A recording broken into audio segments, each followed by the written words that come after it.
In the heart of a war that has lasted nearly for 4 years, a traffic stop on a Ukrainian highway exposed a darker truth about a nation pushed to the brink.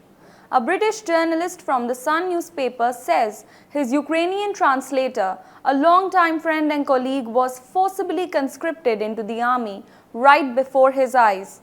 This is the harrowing story of how desperation, dwindling manpower and moral collapse are changing the face of Ukraine's war, one reluctant soldier at a time.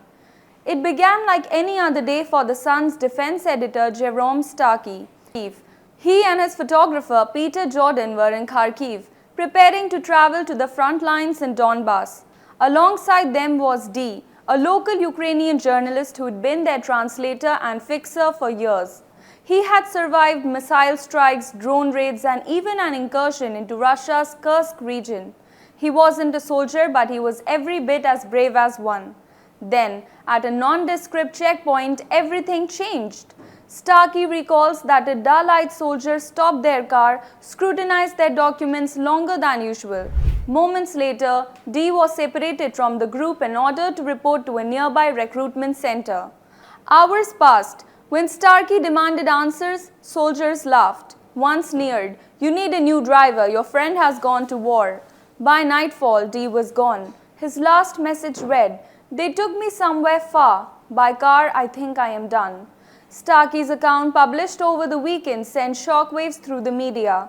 He called it a press ganging, a term once used to describe how men were kidnapped into naval service centuries ago. But this is in history. This is Ukraine 2025, a nation running out of soldiers and out of time. When Russia invaded in 2022, Ukraine's army was flooded with volunteers. Men from all walks of life rushed to defend their homeland. For a while, the world watched in awe as the underdog stood tall.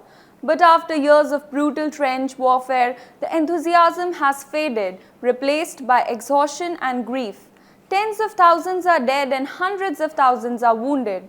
By early 2025, President Volodymyr Zelensky admitted that 45,000 soldiers had been killed and nearly 38 million injured. Those numbers barely tell the story of a military stretched to the breaking point.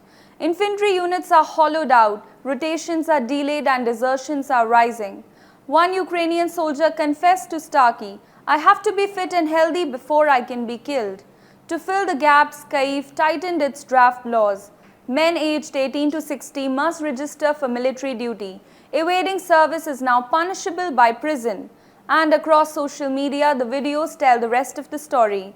Territorial Recruitment Center officers known as TCC gangs ambushing men on the streets, in gyms, even at funerals, dragged into vans, beaten, forced to sign enlistment papers.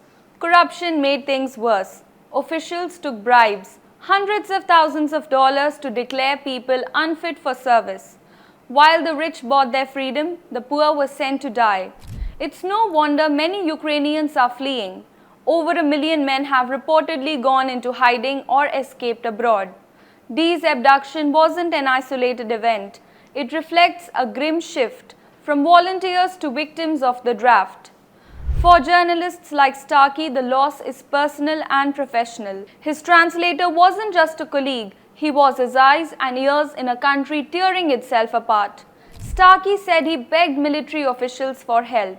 A colonel told him coldly, he says, he should be proud to serve. I don't think it's moral to make exceptions. Pride. That's what's left when the hope has run dry. On the front lines, commanders are desperate. Drone footage shows Russian troops inching closer, exploiting every weak spot in Ukraine's defenses. The nation that once inspired global admiration now faces an impossible equation. Without men, the line collapses. But by forcing civilians into uniform, Ukraine risks losing the moral high ground it fought so hard to claim. In Kyiv's cafes, life goes on. People sip coffee under air raid sirens. Meanwhile, soldiers in the trenches feel abandoned. One drone commander told Starkey, "I despise the men who hide and I despise the women who protect them." No one knows what became of D, the translator who became a soldier overnight. Somewhere on the Eastern Front, he may be digging trenches, or worse.